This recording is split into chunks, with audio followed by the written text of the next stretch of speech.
Welcome back to our series exploring the profound aspects of Islam.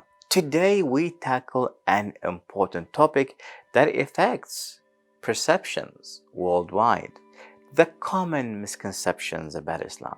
In a world where information is abundant, yet misinformation prevails. It's crucial to separate fact from fiction. Join us as we clarify these misconceptions, providing a clear, truthful picture of what Islam truly represents.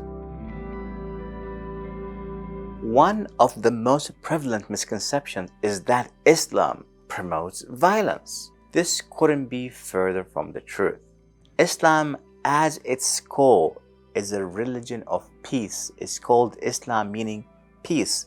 The Quran and the teachings of the Prophet emphasize compassion, mercy, and respect for all life.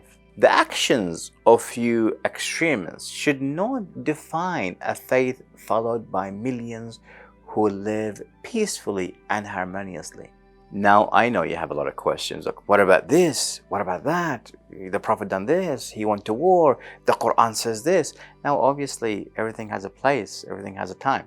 Now, if you're interested in me explaining more about this concept, leave a comment below and I will be more than happy to give you a couple of hours of my time to explain to you this concept. Where does Islam really promote violence, or is it just people who are, can I use the term crazy?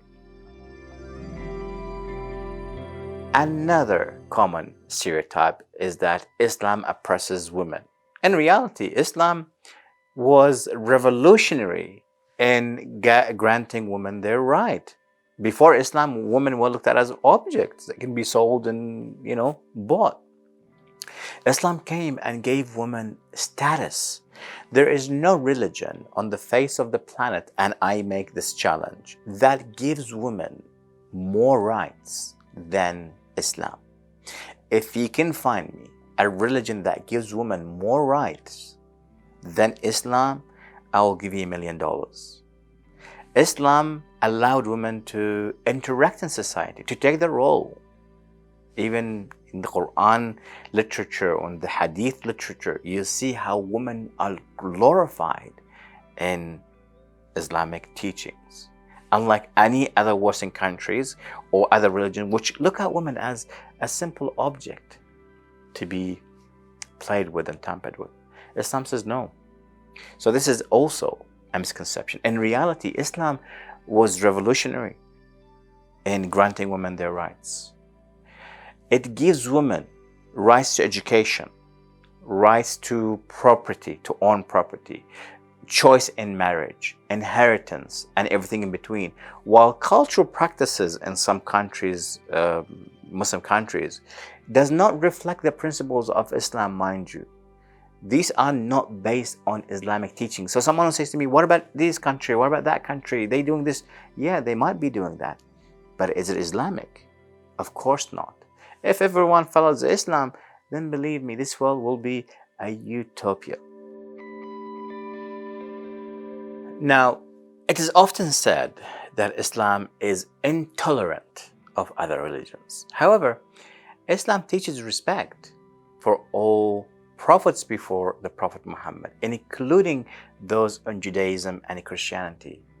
The Quran states that there should be no compulsion in religion and emphasizes respect for all faiths.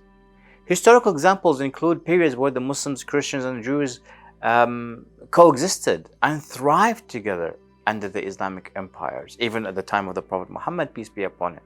So there is no reason to acclaim that Islam is intolerant. Allah says in the Quran, you have your faith, I have mine. If you want to sit and discuss, you're welcome to do so. Some believe Muslims worship different God. Muslims worship the same monotheistic God recognized by Christianity and Judaism. Allah is simply the Arabic word for God. The concept of God in Islam is one of an all-powerful, all-merciful creator, similar to the Judeo-Christian understanding. They might give them a different name. They call it God, we call it Allah. It's just an Arabic word for it.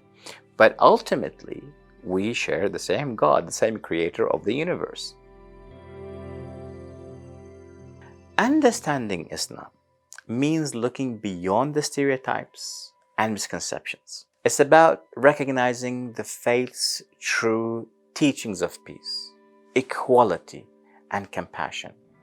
In a world that often focuses on differences, underlining the truth about Islam can foster a sense of shared humanity and mutual respect. My advice for you: don't just listen to people and take their word for it. Do a bit of research yourself. Come to Islam and read about Islam yourself. See what the faith itself says, not what people say it says, because there's always Chinese whispers in between. We hope this episode has shed light on some common misconception about Islam. Join us in the next episode as we explore the relationship between Islam and other religions. Don't forget to subscribe, like, and share. And feel free to share your thoughts or questions in the comments below, and we'll do our best to answer them. Again, thank you for joining us in dispelling myths and uncovering truth about Islam. Until next time, peace and blessings to you all.